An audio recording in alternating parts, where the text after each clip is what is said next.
I always thought that I was just lucky to have come together with a company and be in a company where things were just ripe and ready for growth. I thought it was luck. Even as we kept growing and building and expanding and pushing, I thought it was luck.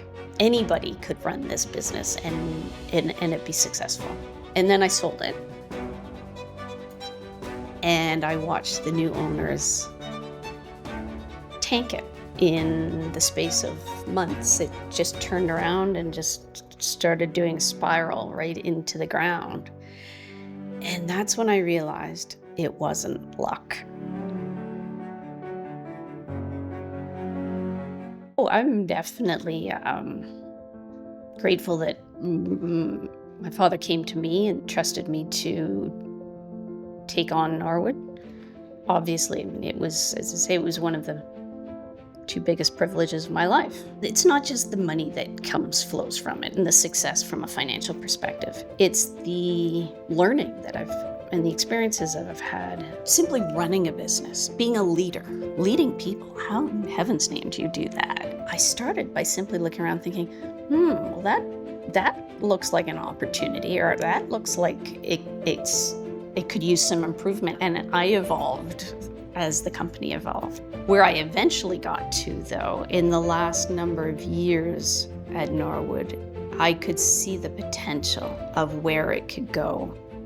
So it's funny, you think you start with a funny little one product business, and by the time I was at the end of my career with Norwood, I could see the path for Norwood to get to $1 billion business, and no problem.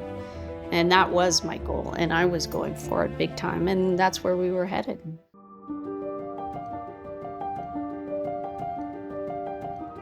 My leadership style is direct. I have high expectations. I think I make those expectations fairly clearly understood. And then I hold people to account. I am eternally grateful to anybody who works in collaboration with me. And that's how I really see it. And I used to say this, we've got to be paddling in the same direction. And there was nothing more intoxicating than having staff believe and be passionate and be paddling in the same direction. I am a strong believer in values, and I have very strong values. I have a very strong moral compass. I believe that no matter what, you can run a business, you can run your life. Come here, sweetie. True to your values. You don't have to compromise. Even in business, there are people who think, well, this time, I don't have to play by the rules. I'll screw this guy over a little bit type thing. And that's a horrible way to say it, but that's the way people are, right? And I don't believe that at all. I think you can be totally successful and play fair and be true to your values and do right by all those around you.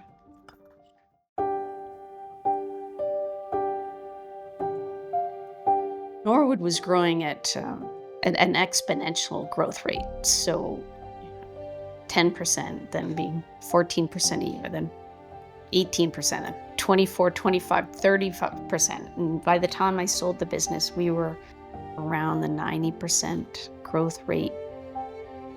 As I say, I was banking on it being $1 billion business in 10 years. I had absolute faith that that's where it would be. I thought, well, I'd certainly still like to have a piece of that rocket ship, and also still like to play a part in the sense of, help with a vision, help with some product development, international market expansion. I still had a lot to offer. I just didn't want to be the person principally responsible for this circus anymore. So I thought, this is going to be fantastic. It didn't turn out that way.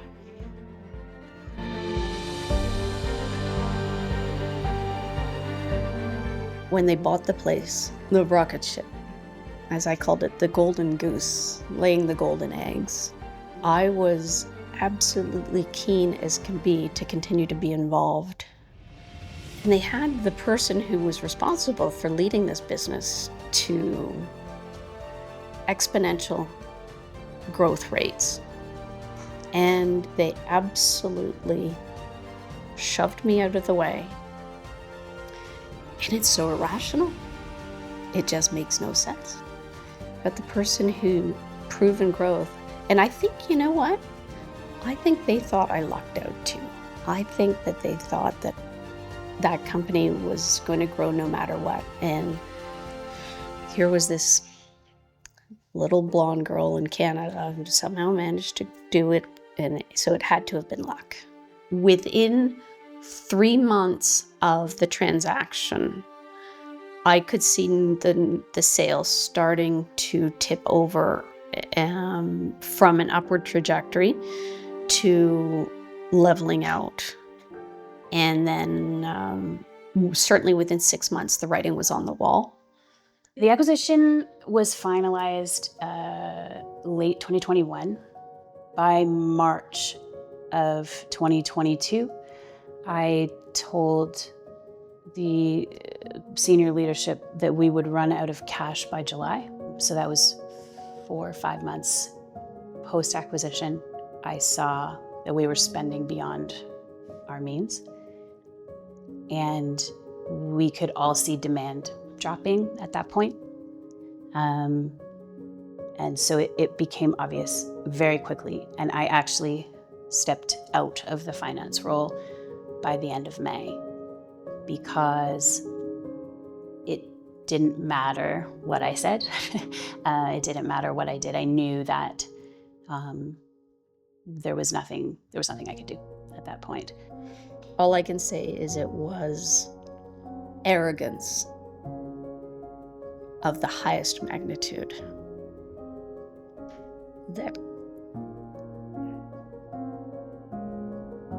was at the root of Norwood's demise. They would go on retreats and give themselves pay raises and bonuses. So the whole thing just sort of crumbles under the weight of the expenses. Now, if in that sort of environment, if you want to be spending your brains out, you can maybe get away with that if you keep growing your top line, you keep selling more units, expand your markets and that sort of thing. But instead what they did is they pulled all of the marketing strategies and systems that we used to use. So there goes your sales engine. Started spending like no business should. God. And they would just play patty cake all day. It was like they were playing house. They'd rent these grand premises and exorbitant prices and have consultants for millions of dollars. And they had a little fleet of chiefs. They had a chief of everything. And, there's just supposed to be CEO and a CFO and a company of that size and maybe 1 or 2 other heads, but they had an HR department that was twice as big as the product development department. How is that possible? Anyways,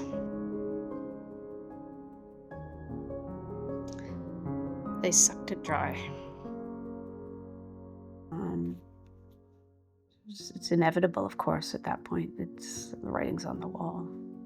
To know that something that you spent years putting blood, sweat, and tears into, poured my soul into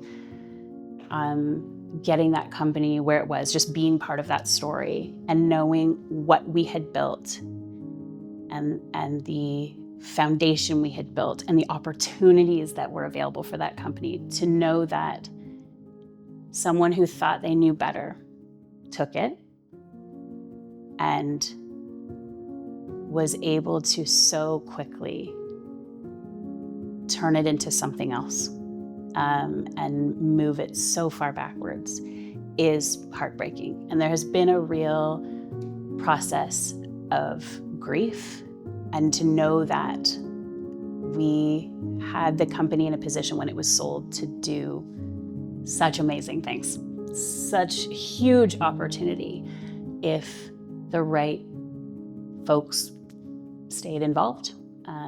If we allowed it to go where it should have gone, it would have been amazing.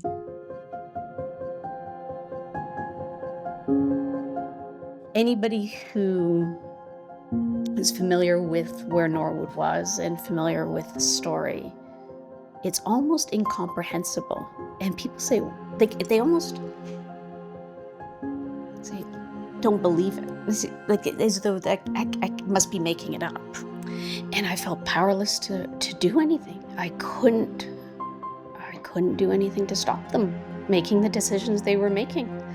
And I kept saying to them, I would call them and send them emails and letters, trying to plead with them to see the decisions that they were making catastrophic.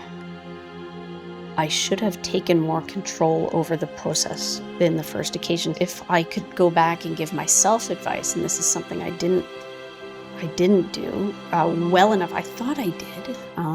I would have put up more guardrails. So in my case, I sold a majority of the shares, a majority stake, which meant that I lost control over the business. If you're a minority shareholder, make sure that you put guardrails up so that the majority shareholder can't demolish your business and your enterprise value. Right now, as we speak, it's in receivership, and it will go through the CCAA process, and what assets are there, which is principally the intellectual property, the patents and the trade names, trademarks, and whatever inventory is there will get sold off. That's the end of a incredibly promising business.